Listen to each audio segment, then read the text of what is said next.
March 3rd, 33. It's almost time. It's almost time.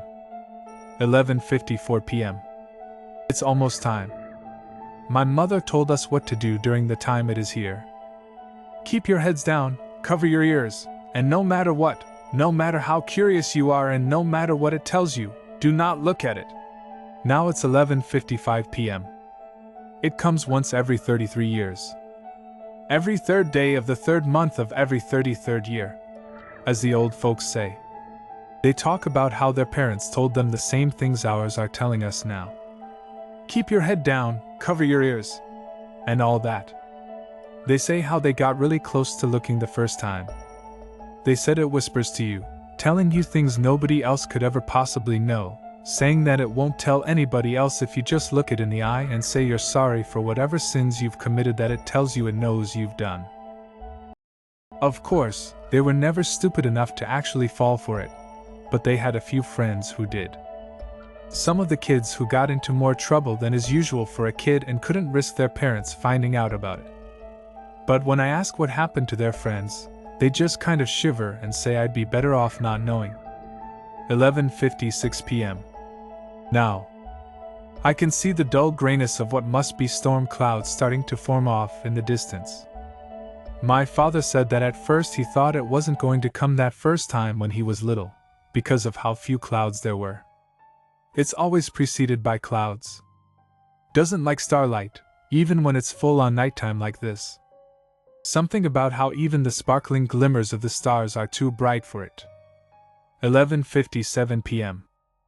He said that the clouds don't really start until 11:58, and at 11:59 they just spill over the mountains into the city like some gigantic, hungry mist, just starving for a morsel of human meat that it was restrained from having, except maybe a lone mountain climber or two. He said that before the clouds had enough time to come swallow his house, his parents had already grabbed him and pulled him down to the basement before taping the door shut. He says that it moves through the clouds, being anywhere and everywhere at once, searching through them to try to find an unguarded human who was naive enough to look at it. 11:58 p.m. Wow. Dad was right.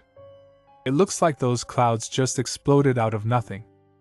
Anyway, before I have to go down to the basement, I should tell you that I managed to convince my grandfather to tell me what happened when you look at it, in case you happen to live in one of the cities that it visits every 33 years. You become a part of it.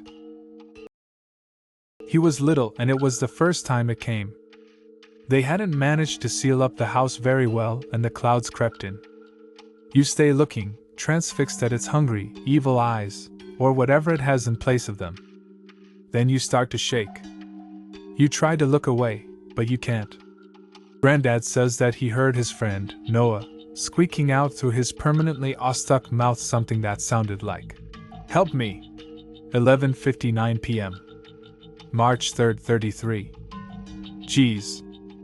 It really does just tidal wave over the mountains.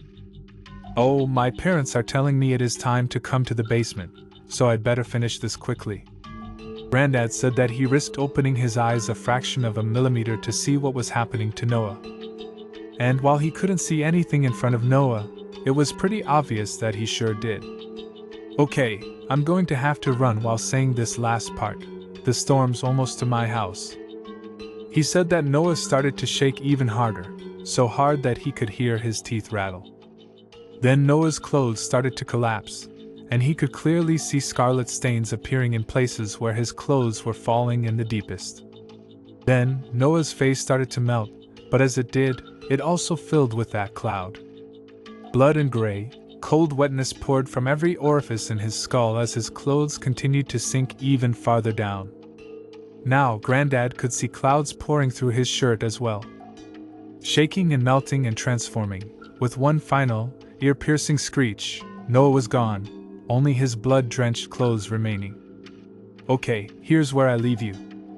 Just remember, keep your heads down, cover your ears, and no matter what, no matter how curious you are and no matter what it tells you, do not look at it. 12 a.m. By Noah Wilmore, The Sublime One.